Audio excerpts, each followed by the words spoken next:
Thanks so much for coming out to Third Place Books tonight. My name's Emmy. I'm the events coordinator here. Raise your hand if this is the first time you've been to a Third Place Books event. Yes, awesome. Welcome. So much fun. We're so excited to have Reggie Fils-Aimé here tonight, talking about his memoir, Disrupting the Game, From the Bronx to the Top of Nintendo. Yeah.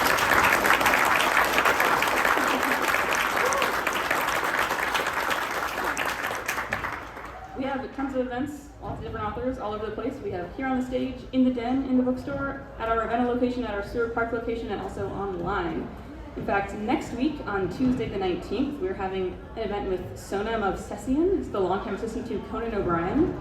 She's talking about her book, The World's Worst Assistants. That's going to be up here on Tuesday. If you want a ticket, you can get it online at our website. And then on July 25th, we're celebrating Lake Forest Park Read's Book of the Summer, which is Facing the Mountain by Daniel James Brown. That's going to be online, and if you want to sign up for that, you can go to our website, thirdplacebooks.com, and sign up for our newsletter as well. Tonight we'll have time for questions at the end. I'm going to put a microphone right here in the middle, and you can line up down the aisle to ask your questions. And I will ask them to be a little quieter. If you're order number 60, your order is ready. Questions will be down in the aisle, get as many as we can, and then after that there's going to be a signing, which is going to be in the bookstore. You can line up down the center aisle right there and get your book signed. If you haven't bought your copy of Disrupting the Game, they are up at the cashier. And every book that you buy helps us have free events like this, so we really appreciate it. Quick introductions. Reggie Fils-Aimé is the retired president and chief operating officer of Nintendo of America and is an award-winning innovator and disruptor, known for being someone who changed every rule of the game. He retired in April 2019 and was inducted into the International Video Game Hall of Fame later that year.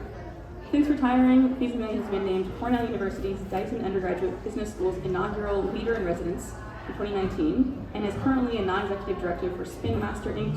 and Brunswick Corp., as well as being named chairman of the board for a special purpose acquisition company focused on gaming and its adjacency markets. It's not a very low-key retirement, but as Reggie said to me earlier, getting to the things that you want is the best kind of retirement.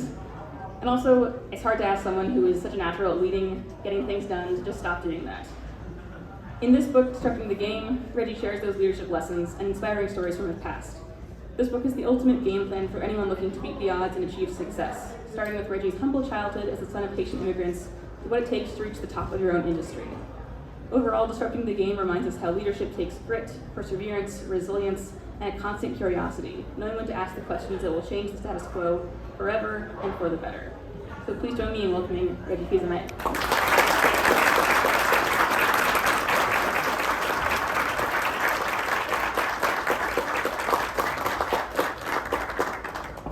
Thank you for that wonderful introduction. How's everyone doing? Yes. So I'm very excited. People have been asking me, how's the book tour been?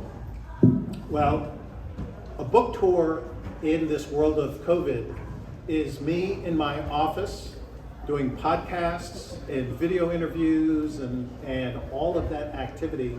This is the first time I am in a bookstore talking about the book, and so it's very, very exciting. So thanks for coming out here today to hear about my journey, to get insight on why I wrote the book, Disrupting the Game, From the Bronx to the Top of Nintendo, and to hear a few key lessons from the book itself. And I think as I get started, it's important to understand what the book is and what the book isn't. So the book documents my personal and professional journey, the good and the bad. And for me, it was really important to include both. Anyone's journey isn't just a straight line, a simple path. It's important to acknowledge that things are tough. And in going through a journey, understanding the roadblocks and overcoming the roadblocks are just a critical part of that path. I led Nintendo of America for over 13 years and helped launch some of its most successful products, including the Nintendo DS that went on to sell over 150 million units of hardware, almost 950 million pieces of software. Also the Wii, which was revolutionary with its motion-enabled controller, sold over 100 million units of hardware, over 920 million units of software. And then lastly, the Nintendo Switch, which is now Nintendo's best-selling hardware. I was also at Nintendo during some of its very difficult times when revenue and profitability declined substantially. Yeah. I experienced similar meteoric heights and stunning lows during other parts of my journey, both personal and professional.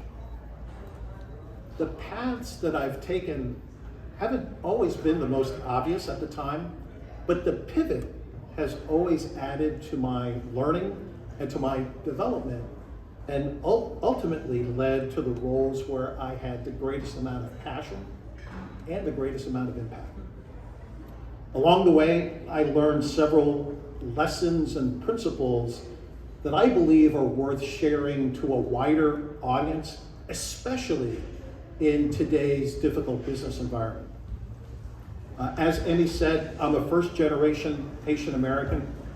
My parents emigrated from Haiti to the United States to get away from the brutal dictatorship of Francois Papadoc Duvalier in the mid-1950s. They left Haiti, ultimately relocated in the Bronx. And the Bronx, back then and now, was a very rough area. In fact, the Bronx today encompasses the poorest congressional district in the United States. I mean, just let that sink in. Bronx, New York, not somewhere in the South, not somewhere in a more economically devastated area. Bronx, New York has the poorest district in the United States. Despite all this, I was able to bootstrap myself to Cornell University, progressed through my nearly 40-year business career by taking risks, communicating alternative points of view, and motivating teams to take on and overcome significant challenges. And as a result, I developed a number of key business principles. And these principles serve as a bit of a shortcut to potential solutions. And I found that having these principles helped me create long-term solutions versus one-off actions. And I share these principles throughout the book. Now, for a little bit as to what the book is not. The book is not a Nintendo tell-all. It's not what I wanted to create. Certainly, I share a number of stories from my time at Nintendo, a number of stories that have never been shared publicly. But every story has a focus on a lesson. Every story has a lesson that's applicable not only to a young person trying to figure out their own path, but also to a seasoned executive that's trying to add skills or insights to grow in their own professional development.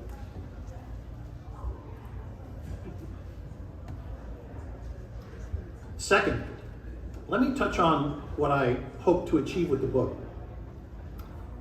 Beyond sharing my personal story and stories about my career, I wanted the reader to walk away with practical advice.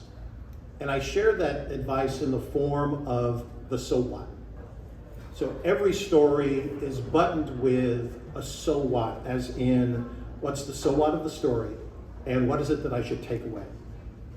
Things like how to manage a bad boss, the benefits and power of creating diverse teams, practical advice for approaching difficult business situations, like having to shut down $1 billion business, which I had to do in closing down Bigfoot Pizza when I was at Pizza Hut, because that initiative was actually hurting the overall equity of the Pizza Hut brand.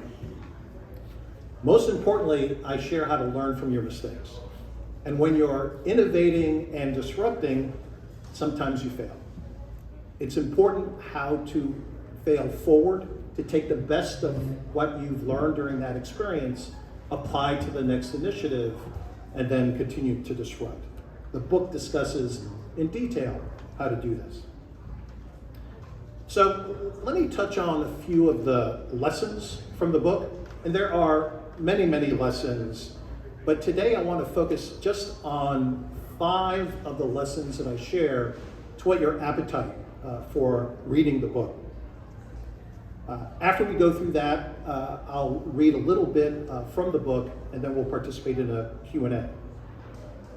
So the first lesson is that when faced with a difficult business situation, you need to know your industry, you need to know your competitors, and you need to know your own business capabilities better than anyone else.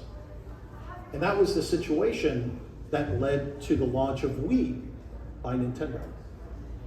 If you think back, in 2003, the gaming industry had stagnated from endless sequels and derivative game software. Nintendo's competitors thought that the solution to the industry's malaise was to create hardware with faster processors and higher graphic capability. That's it. So just the fact that the same games would be rendered in a faster way, that was their perspective as to what would change the trajectory of the industry. That path made systems more expensive, which further pushed the video game industry into a bit of a niche situation.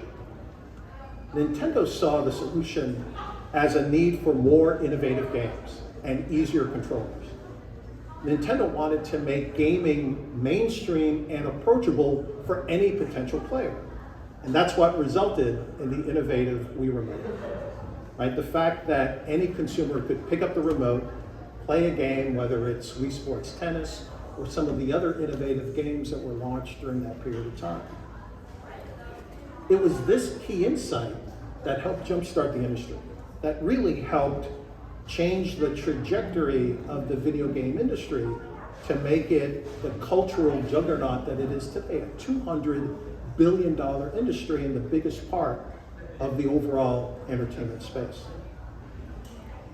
The second lesson from the book is the need to think laterally and generate ideas from all around you, all of the different experiences, and apply them to your own situation while leveraging your unique business attributes.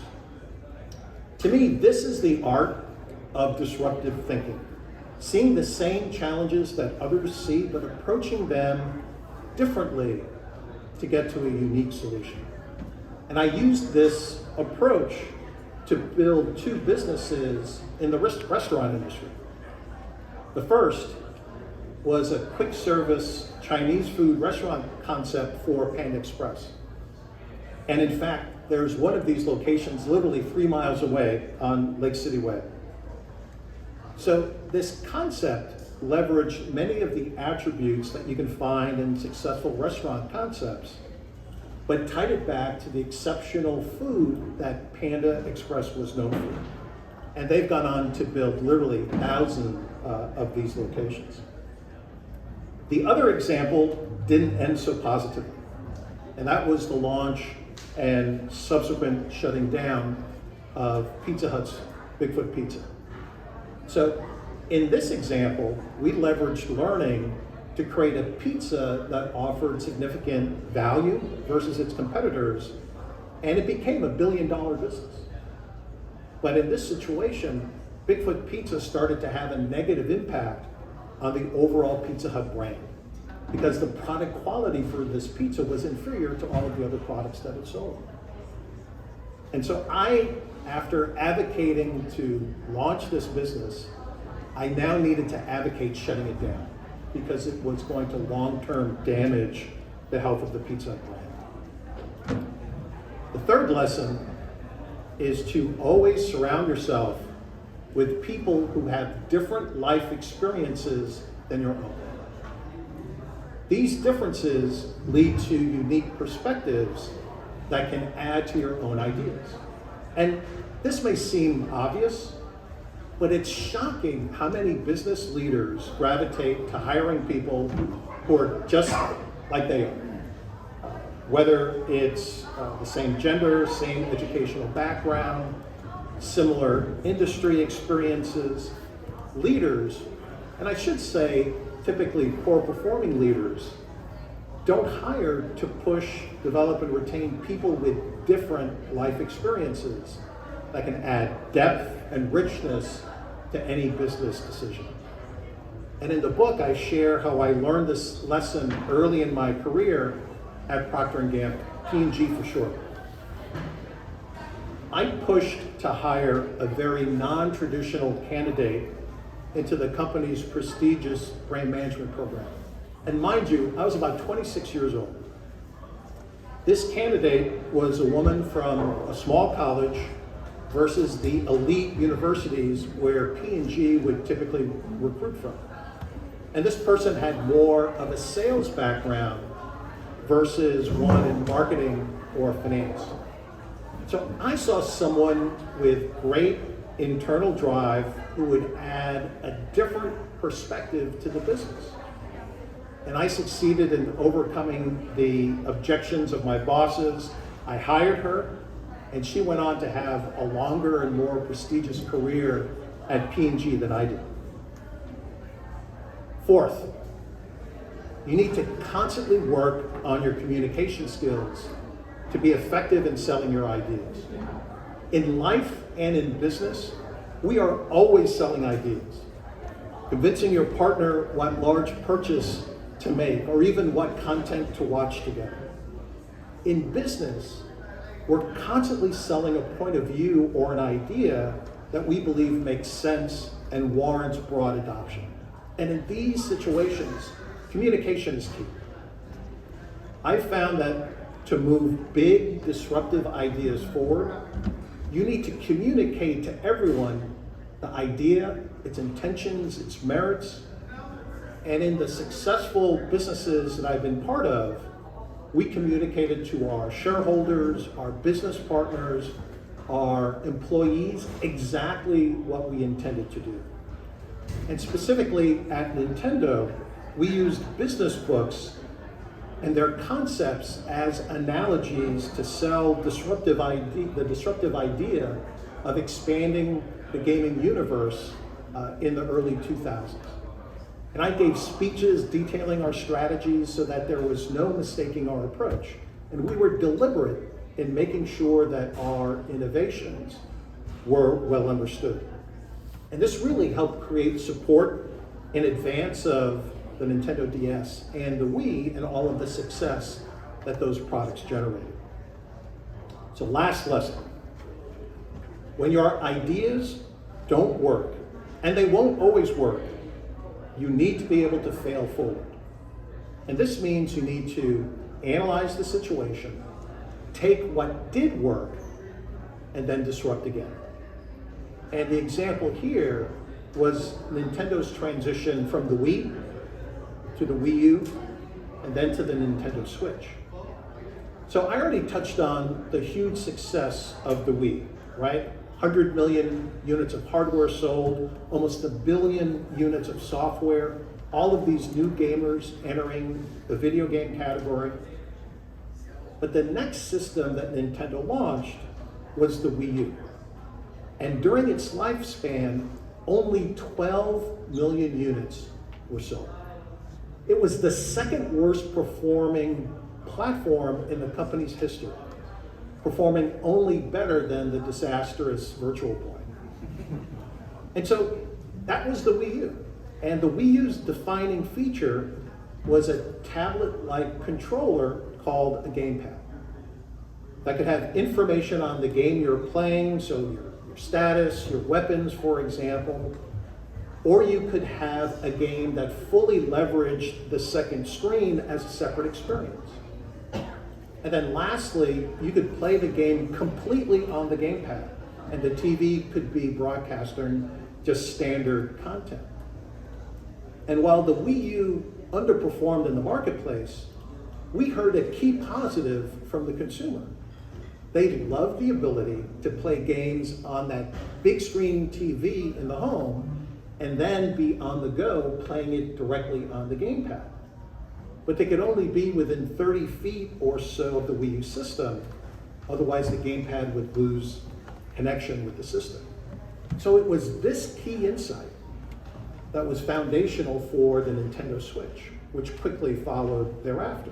And with the Switch, the consumer could play at home on that big TV, then grab it out of its dock and continue playing on the go.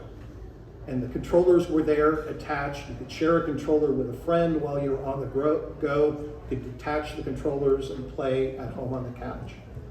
It was this key insight that led to the consumer proposition that the consumer would never need to leave their game behind. And that was what was foundational for the Nintendo Switch. So Nintendo was able to take learning from the Wii U and fail forward to the successful launch of the Switch. And as I said, it's now the best-selling hardware in the company's history. So those are the 5 lessons that I share in the book. Many, many more are included, and I really hope you pick up your copy today. So before we move on to taking audience questions, I wanted to read a short passage from the book. And it's a portion of the opening chapter, and some of the events that I refer to in this chapter took place almost 7 years ago to the day today. So it's chapter 1, titled Farewell to My Friend. So now I show my age and break out the reading glasses. So chapter 1, Disrupting the Game, Farewell to My Friend. It was by far the hardest trip I ever had to make.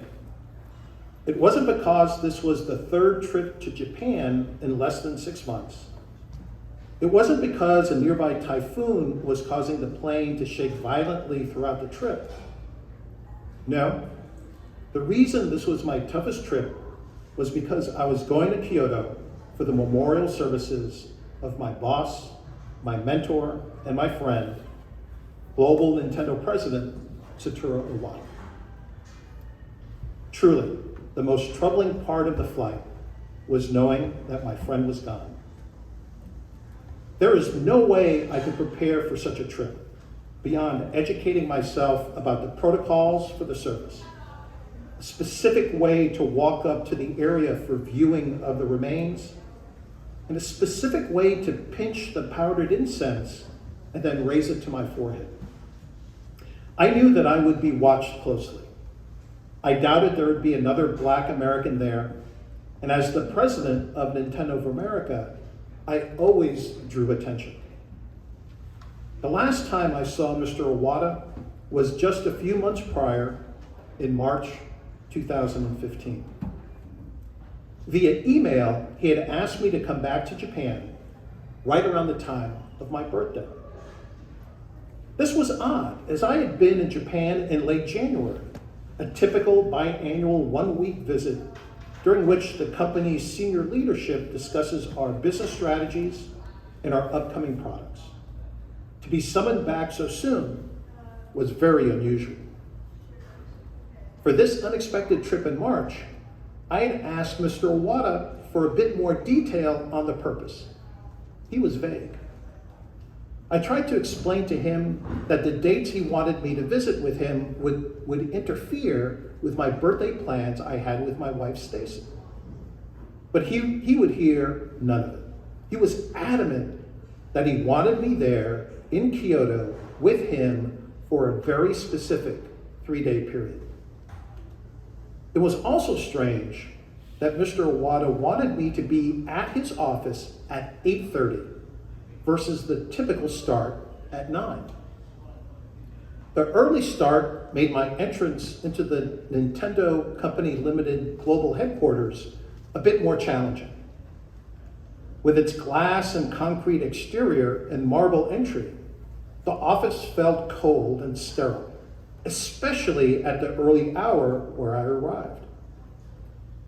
Nintendo, like most Japanese companies, had strict operating hours for most employees. You would hear chimes to signal the start and end of the lunch break. You would hear chimes in the building to signify the start of the workday, and other chimes to signal the start and end of the lunch break. I don't remember hearing chimes at the end of the day. Maybe the company didn't believe they needed to remind the staff to go home. Fortunately, Mr. Iwata's assistant had arrived at the office early, and she was waiting to open the doors for me and help navigate the elevators. To reach the 7th floor executive area, only a specific elevator could be used, and at that hour it required card key access. I was shown to a small conference room that would double as my office during this stay. I took off my overcoat and proceeded to log into the wireless internet system. Nintendo takes its security very seriously. And even as a company executive, I was given a unique login and password combination for every visit. I would always arrive early to make sure I was fully connected before the start of my first meeting. At precisely 8:30 a.m., Mr. Iwata's assistant came for me, and I was ushered into his office. While Mr. Iwata had been the company's global president for well more than 10 years at this point, he had not moved into the formal, large president's office used by his 3 predecessors. Instead, he had preferred a simpler office, with his desk at the head of a rectangular conference room setup that could hold up to 12 additional people. In addition to 2 large television screens that could be used to showcase either presentations or video games in development, Mr. Iwata had cabinets full of books, video games, game accessories, and controllers. It was more of a game creator's office than that of a company president. After our usual pleasantries, he asked me to sit down, and I studied his face closely. He then told me why he had insisted on my trip. "Reggie," he said, "my cancer is back." I was shocked. Sure, Mr. Iwata had lost weight from his prior surgery and fight with the disease, but his energy was strong. Just days prior, he had announced a major investment for Nintendo to enter the mobile gaming market. All the signals up to now had suggested he had beaten the cancer. To see his concern and for him to bring me back to Kyoto specifically to tell me in person highlighted my anxiety, and I focused on every detail he shared. We talked about his condition and future treatment for some time. He shared details about the advanced medical therapeutics he wanted to try. In addition to the high-end approaches, he told me that his wife was making him special juice and protein drinks to have in the morning and during midday to improve his overall diet. No option seemed too small for him to consider. After a while, the tone of the conversation changed. Mr. Iwata said, "Reggie, this is just part of the reason I wanted you to come to Kyoto, to have this conversation. There are other things we need to discuss. We need to discuss the upcoming launch of our new system. I wanted you to see the early games and to feel a prototype in your hands. We need to work on the planning because this device will be critical to the future of Nintendo." And that, of course, was the Nintendo Switch. So that's just the first couple pages of the opening chapter.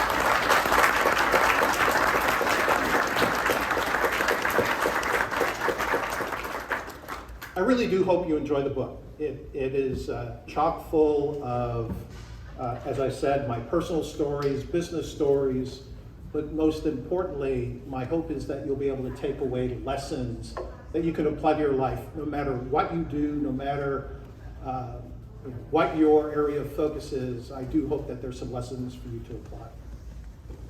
So with that, we're going to take some questions. And I'm going to fix the top of this bottle of water so I don't spill more on myself. So you have to tell me your name. My name? Oh goodness. My name is Zion. Zion Grossel. It's crazy to see you here, by the way, in person. It's been a while. So I originally came up here to ask you a question in regards to Mother 3. You know, the most loving... I'm not going to now. I'm actually not going to. And I do want to say too that it would have been with the most love and care. It wouldn't have been a troll, you know. But your story about Iwata instead made me want to ask you something about your time with him instead, because I think that's more worth the conversation. It's worth the time. So you seemed very close with Iwata, and I think a lot of Nintendo fans, like me included, wish that we could have gotten to know him more because we were so connected to him with the directs and everything that you partook with him, you know, in the face of Nintendo. So, do you remember the last conversation you maybe would have had with him, or even the last game that you two maybe would have played together, and what that would have been like? Like, as somebody who's always wanted to get to know Iwata, being able to know kind of something that he was interested in would just be special. And what better person to ask than you? Reggie? Well, thank you for the question, and also thank you for the non-question. You are welcome. It'll come someday. You know, so Mr. Iwata passed on July 11th, 2015. So that's what I was alluding to, literally just over 7 years ago. And he and I were emailing back and forth until a couple days prior. And I had been in Japan just a couple months prior. We were doing a lot of heavy-duty planning for the Nintendo Switch. And so I'm sure we would have been talking about, even at that early point, all the things that we needed to do to effectively launch that system. And I think it's really easy to look back and see how methodical the Switch launch was. I mean, everything from running advertising during the Super Bowl here in the United States a couple months before we launched, the stellar launch lineup we had with Breath of the Wild, followed quickly on by Mario Kart, Splatoon, and all of these great games. But that launch really was the culmination of all of the learning, certainly that I had been part of, roughly the 10 years prior. Because we had had successful launches in the past. We had had unsuccessful launches in the past. And we knew that it was critically important that the Switch launch effectively and long-term be successful for the company. So I'm sure that's what we were talking about leading up to his final days. The interesting thing about the gaming industry is that we don't sit around and play a lot of games. I get that. I'm in journalism, and I feel like I rarely play any video games these days too, even though it's my job now. But chances are, the last game that he and I could have been playing or talking about, he was passionate about Smash Brothers, and he knew how bad I was at the game.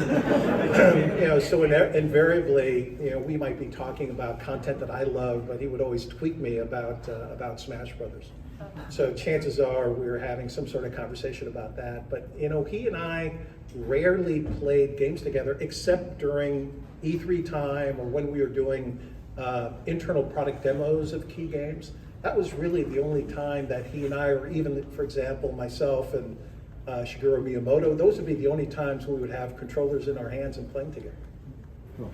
The last thing, and I'll get out of the line, is, so I was at E3 one year, and you had stepped in a line to demo, I think it was Abzu, which is this new at the time underwater game, kind of like Journey. And I remember hearing from a friend how you kind of got to go in like the front of the line to demo the game, and some people didn't, they got cut, whatever. That's not the important thing here.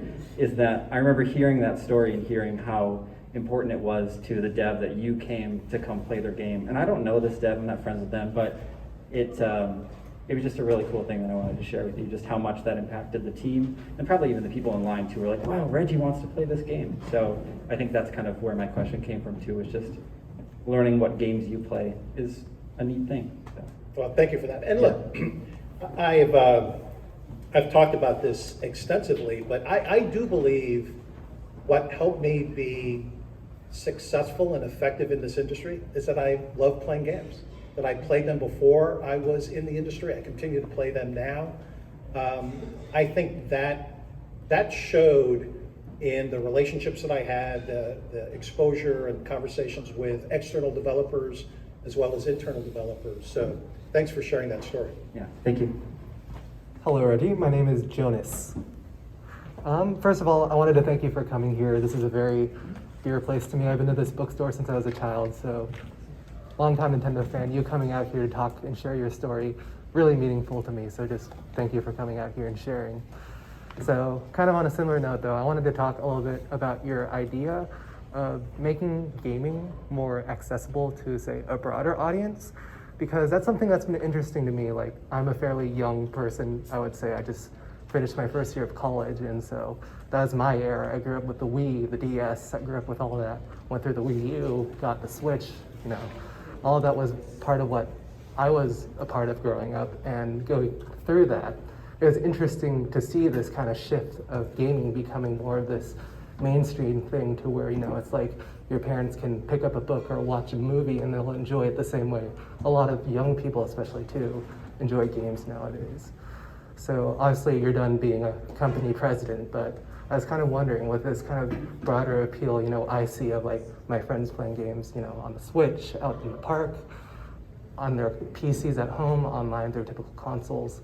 What does the future of that look like? Are we kind of like already at that mainstream point, or where do you see things going from there onwards? Yeah, thanks for the question. As I said earlier, the video game industry today is a $200 billion business globally. 3 billion people play video games. I mean, just let that number sink in. 3 billion people across the world play video games.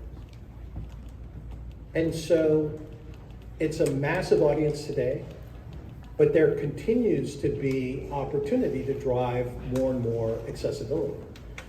And the different angles on accessibility, you know, you touch on variety of screens, you know, and certainly, to give props to the teams at Microsoft, they're pushing the agenda on having video game content be available on any screen. You want to play on a tablet, you want to play on a PC, you want to play on your cell phone, you want to play on an Xbox device.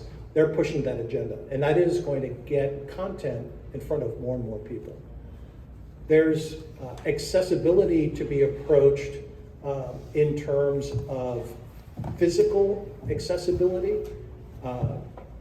Again, to give kudos to Microsoft with their adaptive controller that now is being looked at by a variety of other people in the industry. But, you know, having any player have the ability to play any game is a huge opportunity. And the industry is truly just getting started with that. To me, the third way I think about accessibility is in the content. And to me, everything from Wordle, which is a simple game, which, you know, caught people's imagination, 9 months ago, to, you know, some in-depth narrative game that will spark to a particular segment of consumers. I see the opportunity as continuing to explore this wide range of content and literally having something that anybody can look at and say, that's for me. And, you know, we're not yet there from an industry perspective. And this is where I think independent developers are pushing the agenda much more effectively than the big developers. They're taking more risks. They're putting forward, I think, very interesting ideas. So those would be the variety of ways that I think about accessibility, and how, while this industry is massive, it still has a long way to go. All right. Thank you so much, Reggie. Thank you. Hi, Reggie. My name is David. I want to say first off, really enjoyed the book. I listened to the audiobook version. I can't have you sign that, unfortunately. You'll have to buy another one. I'll have to buy another one, yeah. I also want to say you put up a very good fight against Hungrybox. You deserve kudos for that. So let me tell you just a little story about that. Right, so I think people know the lead into the story, right? We had done the very first tournament for Smash Brothers. Hungrybox came in second. And so I'm on stage to give the award to the winner, and Hungrybox is kind of butting into the conversation. And, he challenges me there to play. It's like, no, I'm not going to play you, but there's a version coming out that's going to be available for, at the time, Wii U and 3DS. I'm going to practice on that. I'm going to come back. I'm going to kick your ass. So that was the setup. Now, Nintendo has a group called the Treehouse. This is where all of our product experts are. And we're getting a few weeks prior to when I'm going to play Hungrybox at a big event, at E3. And I go to the team at the Treehouse. It's like, isn't it about time for you to give me some tips and tricks, for how I could, manage this situation? And they're like, no. He's just gonna wipe the floor with you. There's nothing we could do. Just let it happen. And then the other thing that they surprised me. I thought we were gonna play on the Wii U controller, right? Because at that year we were launching the Wii U version. And so I had practiced on my own with a Wii U controller. It's like, no, we're gonna play on the GameCube controller, which I hadn't picked up in years. So, Hungrybox embarrassed me quite rightly after I had picked on him the year before. Just a question on that, were people at Nintendo saying, why do you say that, Reggie? Or did they just let's roll with it? How did they react? So again, here's a little insight. At all of our big public events, certainly a large part of it was scripted, but invariably something would happen. Comment would happen. Stepping on the Wii balance board and saying my body is ready. That wasn't scripted. Hungrybox, getting all aggressive after he lost that championship and me getting in his face, that just happened.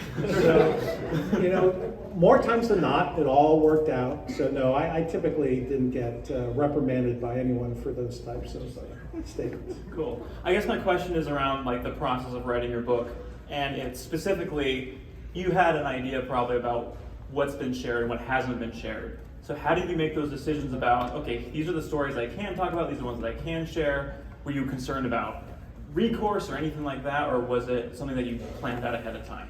Yeah, so the way I wrote the book, it's all from my point of view. It's all the activities and events that I had.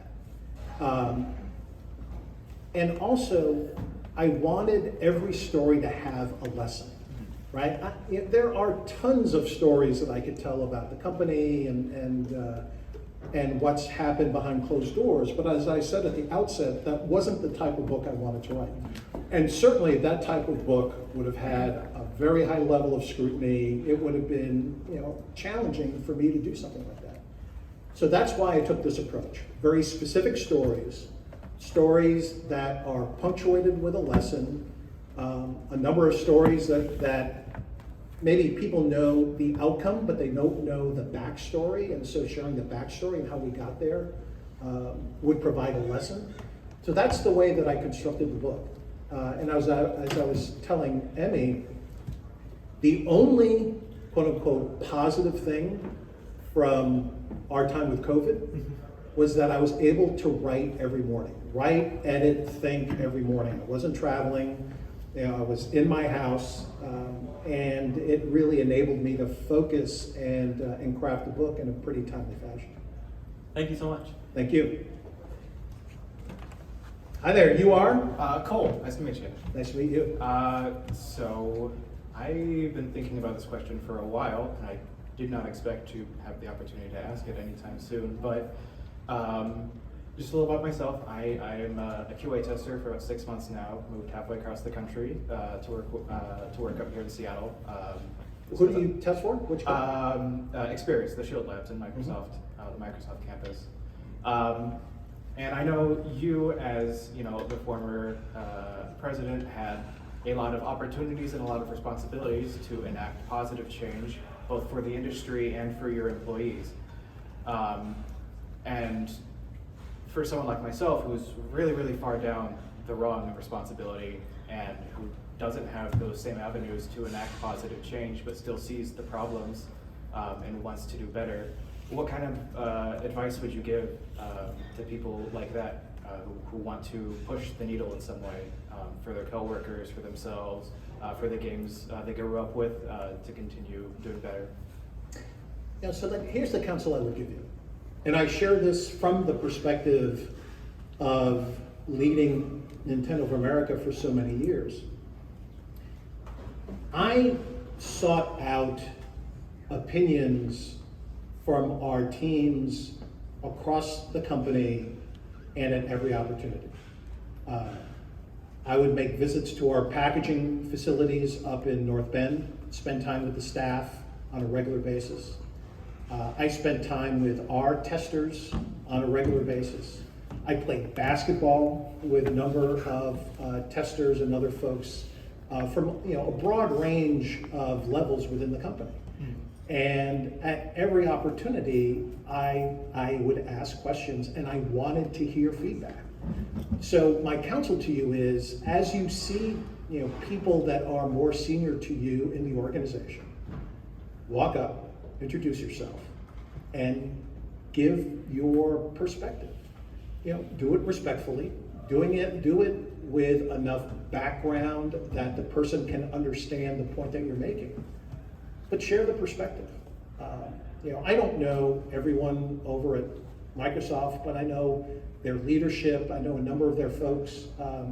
I think they want to hear the perspective from their employees. I really do. So offer up that perspective. Do it in a way that is appropriate in the venue, but offer up the perspective. I really appreciate that. And I heard you talk about accessibility earlier, and that's been a big part of the stuff I've been working with. We test for photosensitivity, for color blindness, for alternative controllers, and such like that. So it's nice, and I'm happy that someone as big as Microsoft and D&D people are embracing accessibility for neurodivergent people and people who are physically disabled. That wasn't a question. I just wanted to share it. That's great. Appreciate I think Microsoft in particular is doing outstanding work in that space. Thank you. Thank you very much. Hi, Reggie. How are you? Doing well yourself? Doing well. My name is Louis, and I am fairly new with my wife and son coming from Florida to the state and the Pacific Northwest. As mentioned, everybody's telling me all these new acronyms that I'm learning. Huge fan of your work. I followed Nintendo since I was a child as well. I enjoyed reading your book, and I'm actually planning to reread it with your narrative from Audible. My question is about time management and understanding the relationships that you experience across all these organizations. I know that you experienced a lot of one-on-ones with a diverse set of developers or marketing people or any group per se. How did you and how do you continue to manage your time and your boundaries? Because it doesn't seem like you're a type of person to give up very easily. And I know that you've stated and shown that you're a very competitive person. So I know giving up is not one of your options, but some days I could assume that you probably dug into the night at midnight trying to reach a time zone or objective with another colleague. Yeah, so when it comes to time management, I learned a few lessons early in my career. First, you really do need to set some sort of boundaries for when you need to do your own work and when you're spending time with others pushing more group projects forward. And I was fortunate at every stage of my career, especially as president of Nintendo of America. I had a fantastic assistant who helped me manage those boundaries. My meetings would start typically no earlier than 9 o'clock in the morning. They would end by 6 o'clock in the afternoon. And that's because at the front end and at the back end was my time, where I needed to focus on the things I needed to do, the calls to Japan, the review of a particular strategy or whatever the case may be. So, establishing those boundaries, I think, are critically important, and figuring out what's going to work for you. The other key piece of insight I would share, and this is something that I pushed within Nintendo of America specifically, I believe that as you become more of a leader, as you have more responsibility for people, you need to spend significant amounts of time with those people, directing, providing perspective, coaching. That needs to be your number one job. And the way I explained it was this way. As a leader, there's only so much work that you could do.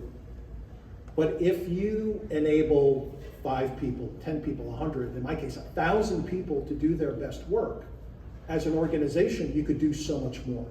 And so being thoughtful around how you're going to help others do their best work is invariably going to move an organization forward. So those would be just a couple little tidbits I would share. Set boundaries, and the more you progress in your career, the more you have responsibility for people. You need to spend time with people. I just think that's critically important. Wonderful, and thank you for the opportunity. Thank you. Hello, I'm Derek. Hi there. Pleasure to meet you and talk to you. Same here. I think I had a lot of questions about, of course, video games and Nintendo, but now hearing that your book's mainly business, and I kind of had a business question for you. And here you talk about your time with Pizza Hut and the Bigfoot.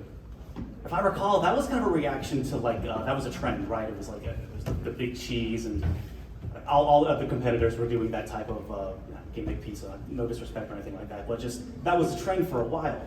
And you said that it was successful at first, and then it kind of fizzled away. And I got to thinking, that kind of sounds like the Microsoft Kinect. In that, it was sort of a reaction to that more casual base, that more broad kind of audience that came with the Wii, but it didn't really seem to last. And I was curious if you had any insight, as with your business perspective, if you could, not to start any kind of fires here, but just what are your thoughts on kind of what happened with the Kinect? Even if you want to talk about the Move as well, but there was a reaction to the Wii, and it seemed to kind of didn't really seem to last quite as long. So let me break your question into 2 parts. First, the comment about Bigfoot. Bigfoot was a specific initiative against Little Caesars. And so again, you need to think back to the time. This was the early 90s, similar to now, recessionary times. People wanted a lot of food for a little price. And Little Caesars, 2 pizzas for 1 price, was growing market share dramatically. Largely a franchise-driven business. And this was very concerning to Pizza Hut.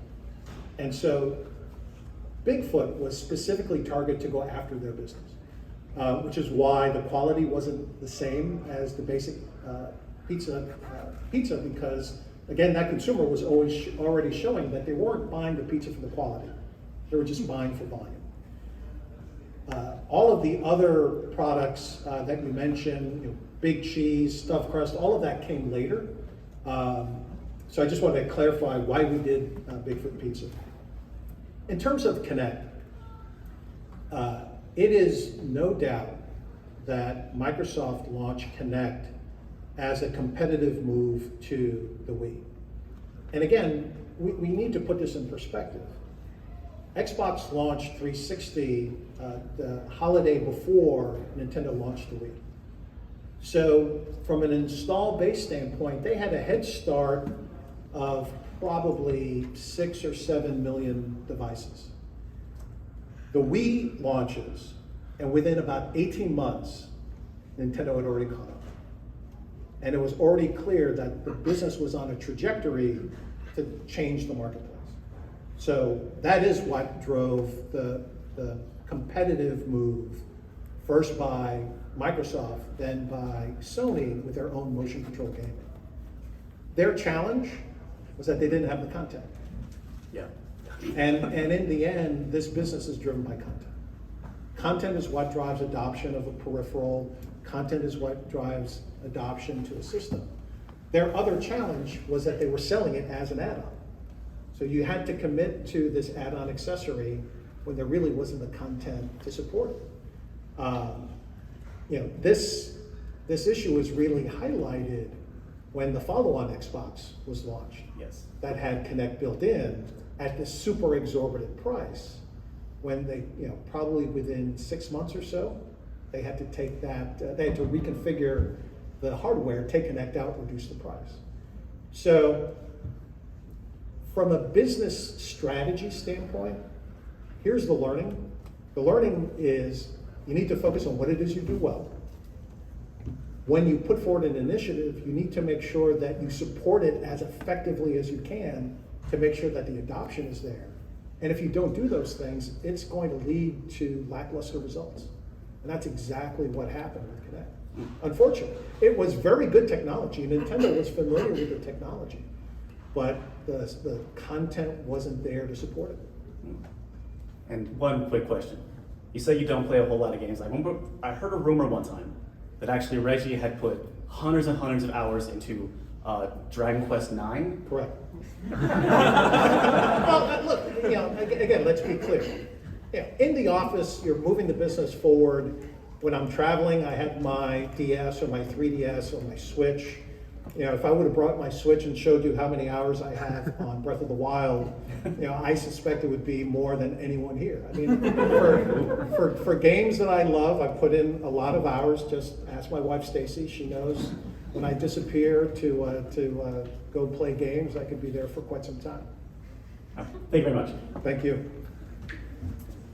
Hi, my name is Donald. Thanks for being here. So I think hindsight is 20/20, and it's really easy to criticize after the fact. But I'm curious if leading up to and during the launch of the Wii U, what your thoughts were on the marketing, if you had expectations or disagreements with the initial proposition, and then what the key takeaways were into the marketing side for the Switch that you learned from that. So I was responsible for the marketing for Wii U. So obviously I thought it was pretty good.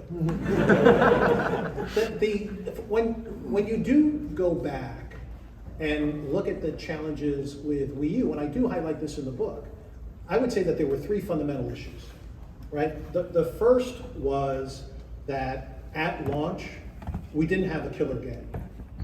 We thought Nintendo Land was going to be that killer proposition. And certainly the game was fun. All of the different parts of the game were really, really well done. But it just didn't resonate the same way that Wii Sports did. And so not having that killer piece of software right at the start really hurt us.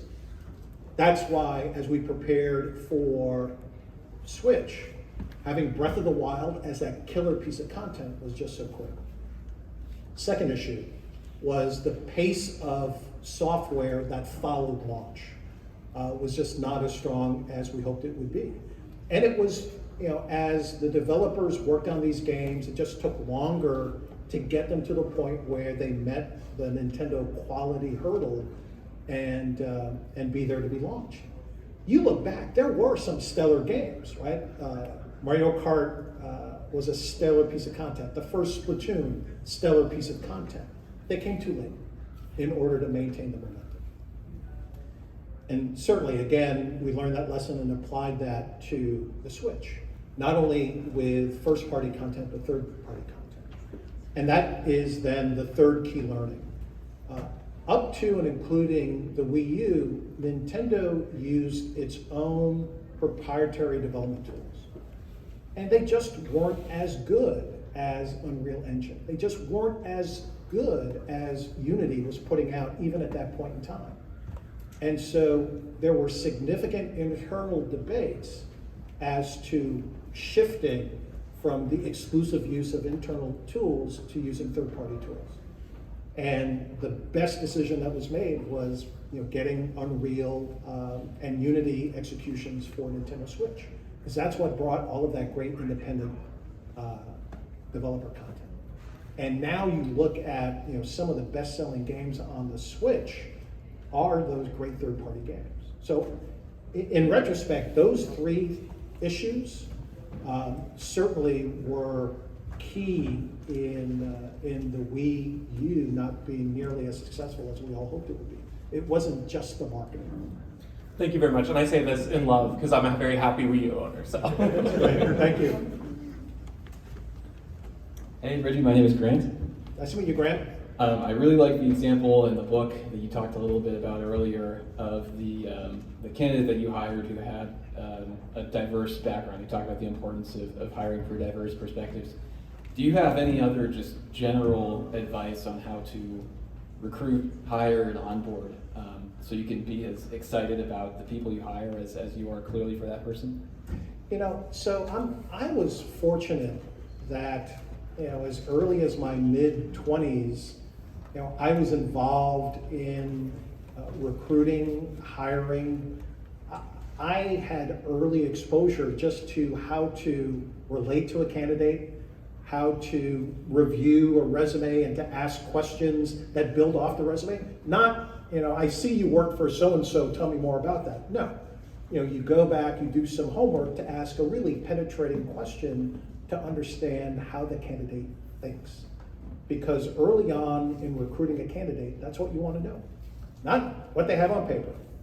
How do they think? How do they conceptualize businesses? How do they go about solving problems?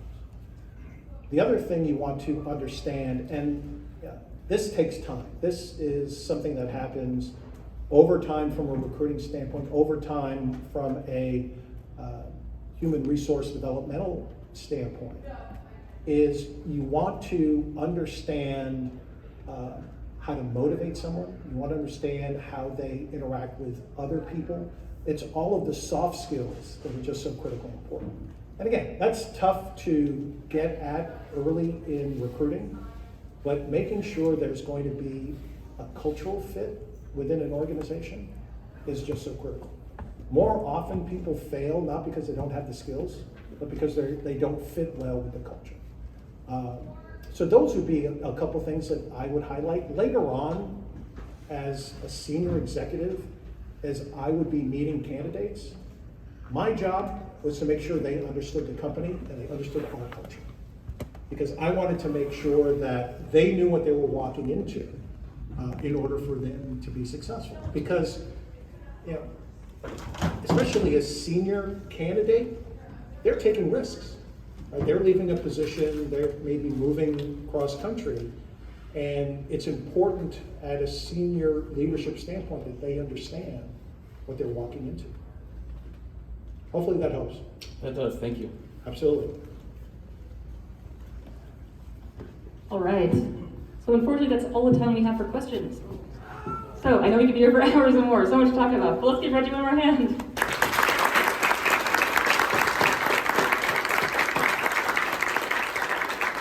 All right. So it's time to get those books signed. If you want to buy your copy, they are available up at a cashier. One more thing before you guys all head out. A couple of reminders. Please wear a mask in the signing line for COVID safety, and there will be no photos tonight. Keep a little space. Keep everyone safe. And we have a lot of people to get through tonight, so we appreciate keeping conversations quick. And thank you so much. Have a great night.